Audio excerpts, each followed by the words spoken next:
Hari ini kita akan membahas tentang ovulasi. Jika Anda mencoba untuk hamil, ovulasi adalah hal yang penting. Dan memahami bagaimana Anda dapat menentukan apakah Anda sedang berovulasi dapat sangat membantu dalam menentukan waktu hubungan intim dan memiliki peluang tertinggi untuk hamil. Jika Anda merasa konten ini bermanfaat, silakan berlangganan ke saluran ini untuk mendapatkan konten yang lebih bermanfaat. Sekarang, pertama-tama, Anda tidak perlu melacak siklus Anda. Anda tidak perlu mengatur waktunya. Itu tidak cocok untuk semua orang. Beberapa orang hanya ingin mulai mencoba dan melihat apa yang cocok untuk mereka. Jika Anda ingin mencoba mengoptimalkan kesempatan Anda untuk hamil setiap bulan, Anda pasti ingin memanfaatkan bulan-bulan Anda sebaik mungkin begitu Anda mendapatkan kesempatan. Jadi dari situlah kita mulai hari ini. Salah satu pertanyaan yang paling sering saya tanyakan adalah, apakah pil kebon mempengaruhi kesuburan Anda? Dan secara khusus, apakah hal tersebut berdampak pada kemampuan Anda untuk hamil ketika Anda menghentikan pil kebon? Pil kebon bekerja dengan cara mencegah otak mengirimkan hormon perangsang folikel. Hormon perangsang folikel adalah hormon yang menyebabkan sel telur tumbuh. Jika otak Anda tidak mengirimkan sinyal agar hormon perangsang folikel dilepaskan, maka Anda tidak akan berovulasi. Jadi, pil kebon estrogen progesteron bekerja dengan cara mencegah terjadinya ovulasi. Progesteron juga menipiskan lapisan endometrium. Menstruasi Anda tidak akan terasa berat. Mereka akan menjadi lebih ringan dan lebih mudah. Jadi biasanya Anda akan mendapatkan menstruasi yang lebih ringan dan tidak terlalu menyakitkan. Dan Anda tidak akan berovulasi. Itu adalah kunci utama untuk memahami cara kerja pil kebon. Satu hal yang saya benci adalah orang-orang yang berbicara tentang sindrom pasca pil kebon, atau berbicara tentang bagaimana pil kebon sekarang mengacaukan menstruasi Anda. Dengarkan aku, jika kamu meminum pil kebon setiap hari, seperti yang dikatakan oleh kemasannya, menstruasimu akan teratur. Dan itu normal, itu bagus. Ketika Anda menghentikan penggunaan pil kebon, maka Anda tidak lagi memberikan estrogen dan progesteron kepada tubuh Anda, sehingga tubuh Anda harus memproduksinya sendiri. Bukan berarti pil tersebut menyebabkan masalah. Jika menstruasi Anda sekarang tidak teratur, itu bisa berarti bahwa mungkin Anda memiliki masalah yang sedang Anda obati. Anda mengobati masalah Anda dengan pil kebon. Sekarang Anda tidak memiliki estrogen dan progesteron dari pil, terserah pada tubuh Anda untuk melakukan pekerjaan itu. Dan mungkin tubuh Anda tidak bisa karena berbagai alasan. Dan ada baiknya Anda mendapatkan evaluasi dari dokter Anda. Katakanlah Anda tidak menggunakan pil kebon, dan Anda tidak mengalami menstruasi yang teratur. Menstruasi yang teratur dan dapat diprediksi setiap bulannya. Jika demikian, kemungkinan besar Anda tidak berovulasi.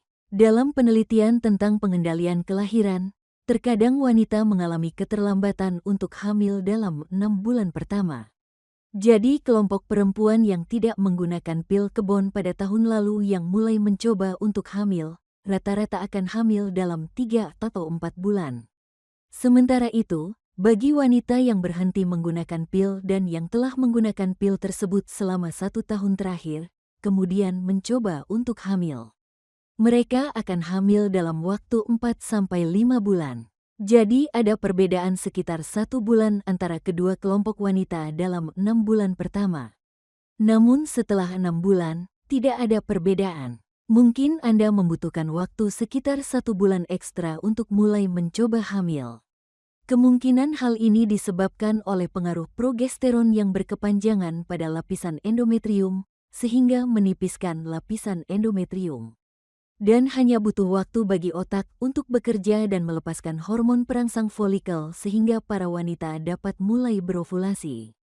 Ada beberapa orang yang tidak berovulasi yang disingkirkan. Karena itu, Anda tidak akan melihat kerugian yang berkepanjangan. Pertanyaan lainnya adalah, apakah pil kebon membuat Anda tidak memiliki sel telur karena Anda tidak berovulasi? Untuk lebih jelasnya, setiap siklus menstruasi, sekitar 1.000 sel telur mulai matang di ovarium, tetapi hanya satu yang mencapai ovulasi. Sel telur yang tersisa dalam kelompok tersebut akan mati. Hal ini mengakibatkan hilangnya sel telur secara terus-menerus setiap bulannya, bahkan ketika ovulasi terjadi setiap siklusnya. Pil kebon tidak membuat Anda tidak memiliki sel telur. Ribuan sel telur itu masih keluar dari lemari besi. Mereka hanya tidak melihat adanya hormon perangsang folikel, jadi tidak ada yang berovulasi. Jadi semua sel telur akan mati pada bulan itu. Bukan hanya semua sel telur saat Anda berovulasi. Itu benar-benar penting untuk diketahui. Jadi sekarang kita bisa membahas tentang kapan Anda tidak lagi menggunakan kontrasepsi hormonal dan sekarang Anda siap untuk berovulasi. Apa yang akan terjadi? Jadi nomor 1, tanda pertama bahwa Anda sedang berovulasi adalah menstruasi yang teratur dan dapat diprediksi. Jadi, jika Anda memiliki siklus 28 hari, itu berarti dalam 1 atau 2 hari dari yang diharapkan. Secara harfiah, saya seharusnya dapat memberikan Anda sebuah kalender dan Anda dapat melihatnya dan memberitahu saya hari apa yang menurut Anda akan berovulasi. Dan Anda tidak boleh salah lebih dari 2 hari. Dan jika ya, itu tidak normal. Dan kemungkinan terbesarnya adalah Anda setidaknya tidak berovulasi secara teratur. Ovulasi yang tidak normal dapat disebabkan oleh berbagai alasan. Jadi bisa jadi karena ovarium tidak merespons. Jadi, bisa saja tidak merespons karena Anda mengalami kegagalan ovarium atau karena Anda menderita PCOS, yaitu sindrom ovarium polikistik. Ini bisa jadi karena sinyal otak menjadi kacau. Hal ini bisa disebabkan oleh penyakit hipofisis atau penyakit tiroid, tingkat stres yang tinggi, penurunan berat badan yang ekstrim atau olahraga. Jadi, ada berbagai alasan mengapa tubuh Anda mungkin tidak mengirimkan hormon yang tepat. Dan semuanya terkait dengan pola yang berbeda. Tetapi jika Anda sedang berovulasi, bagaimana Anda menentukan hari apa yang sebenarnya sedang berovulasi? Yang kami ketahui adalah telur akan hidup setelah dilepaskan selama sekitar 24 jam.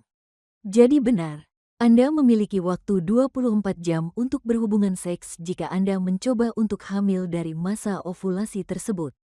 Jadi itu bukanlah waktu yang banyak. Nah, sperma, ketika Anda melakukan hubungan seksual, dapat hidup hingga 5 hari di dalam vagina dan leher rahim hingga saluran reproduksi wanita. Oke, sekarang 5 hari adalah batasnya. Kami benar-benar berpikir bahwa sebagian besar sperma langsung masuk ke tuba falopi. Dan kemudian beberapa dapat bertahan selama 1 hari atau lebih. Itu benar-benar 48 jam. Tetapi jika Anda berhubungan seks setiap 2 hari sekali di masa ovulasi, Anda akan terlindungi. Itu karena sperma dapat hidup sekitar 48 jam, seperti yang kami katakan. Dan jika Anda memiliki sperma di sana, maka sel telur akan keluar. Sel telur itu seperti parfum bagi sperma dan menarik sperma ke sana. Jadi mudah-mudahan mereka bisa berenang ke sana dan membuahi sel telur. Sekarang kamu boleh saja melakukan itu. Baiklah, haid saya teratur. Kita akan berhubungan seks 2 hari sekali. Itu akan sangat menyenangkan. Pertanyaan umum, apakah seks setiap hari atau 2 hari sekali lebih baik? Dan saya selalu mengatakan ini, melakukan terlalu banyak seks tidaklah buruk selama Anda konsisten melakukannya. Itu berarti jika Anda benar-benar berhubungan seks setiap hari, Anda mengekspos sperma ke sel telur secara terus-menerus dan itu tidak masalah. Jika Anda bukan orang yang melakukan hubungan seks setiap hari, dan Anda mulai melakukan hubungan seks setiap hari, maka hal tersebut dapat menyulitkan Anda untuk hamil. Jadi, Anda ingin dapat mengatur waktu hubungan intim Anda dengan tepat. Nah, jika Anda ingin mengetahui masa subur Anda, maka salah satu caranya adalah dengan menggunakan metode kalender. Jadi, jika Anda mengambil siklus rata-rata dan menguranginya dengan 14 hari, itulah hari rata-rata Anda berovulasi. Jadi, banyak orang yang ingin tahu tentang masa subur. Masa subur adalah 5 hari yang berakhir pada saat ovulasi. Dan itu karena lamanya waktu sperma dapat hidup dan variabilitas dalam siklus Anda. Jadi, jika hari siklus Anda setiap 28 hari, maka 28 dikurangi 14 adalah 14. Jadi 14 adalah panjang rata-rata siklus luteal. Apa yang akan Anda lihat adalah biasanya Anda akan berovulasi sekitar hari ke-14. Jadi, hari di mana Anda berovulasi adalah hari terakhir dari masa subur Anda. Jadi masa subur Anda adalah hari ke-10, 11, 12, 13, dan 14. Oke, itu akan menjadi hari-hari kunci untuk berhubungan seks. Jika menstruasi Anda terjadi setiap 28 hari, mulailah berhubungan seks setiap 2 hari sekali sekitar hari ke-10.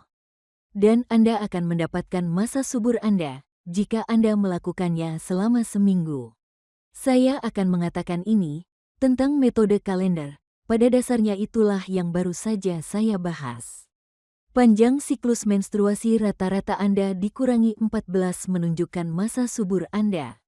Jika Anda menggunakan aplikasi, dan jika Anda menonton ini di YouTube, Anda mungkin menggunakan aplikasi untuk memasukkan data siklus Anda. Hei, saya suka itu. Tapi ketahuilah, aplikasi itu adalah rumus matematika. Apa yang baru saja saya ceritakan adalah apa yang dilakukan oleh aplikasi ini. Sebelum adanya aplikasi, kami memetakannya di atas kertas grafik. Orang-orang membawanya dengan kalender mereka, dan kami melakukan semua itu.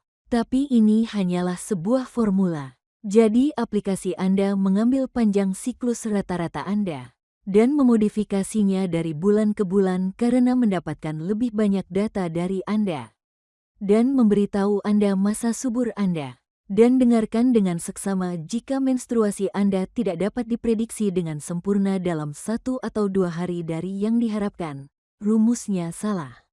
Rumusnya tidak sesuai. Penelitian telah menunjukkan bahwa wanita melacak siklus mereka berdasarkan metode kalender yang dimasukkan ke dalam aplikasi dan benar-benar berhubungan seks pada data masa subur yang salah. Aplikasi hanya sebagus data yang digunakan. Jadi, jika data yang Anda berikan pada aplikasi adalah bahwa menstruasi Anda terjadi di mana-mana, maka aplikasi akan memberikan Anda masa subur di mana-mana juga. Jadi, mohon diperhatikan agar Anda dapat mengetahui cara-cara lain untuk mendeteksi ovulasi. Metode kedua untuk menentukan apakah Anda sedang berovulasi adalah metode lendir serviks. Pemantauan lendir serviks adalah cara yang mudah untuk mengetahui apakah Anda sedang berovulasi. Cara ini merupakan cara yang paling murah. Jadi, apa yang Anda lakukan untuk memantau lendir serviks adalah dengan mengambil 2 jari Anda, memasukkannya ke dalam vagina. Kemudian Anda akan mengeluarkan lendir serviks dan meregangkannya sehingga Anda dapat melihat seperti apa bentuknya. Percayalah, kedengarannya aneh. Ketika Anda melakukannya, Anda akan tahu mana lendir serviks yang normal dan mana yang tidak. Yang Anda cari adalah lendir serviks tipe 4. Lendir serviks tipe 4 akan menjadi melar, seperti putih telur. Jadi, pikirkan tentang konsistensi putih telur. Itu adalah hari ovulasi. Jadi, jika Anda memeriksanya setiap hari, pada hari Anda mendapatkan putih telur yang melar, itu adalah tanda bahwa kadar estrogen Anda cukup tinggi dan Anda sedang berovulasi.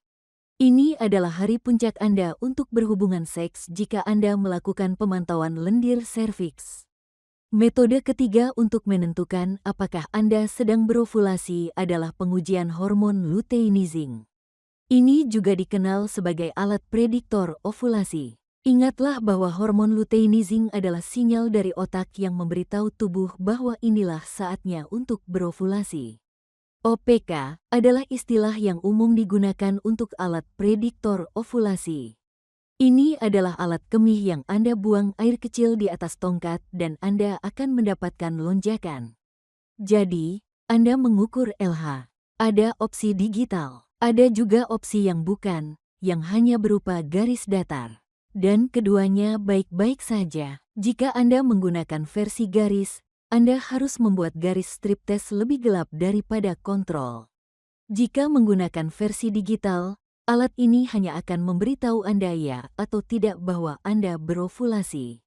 Saya menyukai digital karena menurut saya waktu Anda sangat berharga. Saya tidak ingin Anda menatap garis-garis sambil berkata, apakah garisnya lebih gelap atau lebih terang?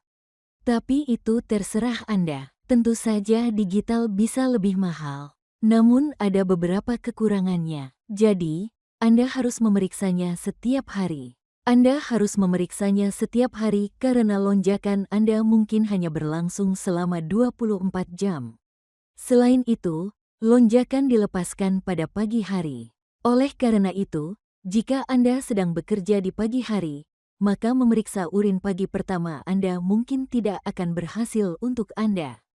Dan itu hanya karena otak Anda melonjak, bukan berarti itu sudah ada di dalam air kencing Anda. Waktu yang optimal untuk memeriksa OPK Anda adalah antara pukul 10 pagi dan 2 siang setiap hari. Dan ketika Anda mendapatkan hasil yang positif, itulah LH yang melonjak dari otak. Hal ini akan memberitahu Anda bahwa ovarium Anda akan berovulasi keesokan harinya.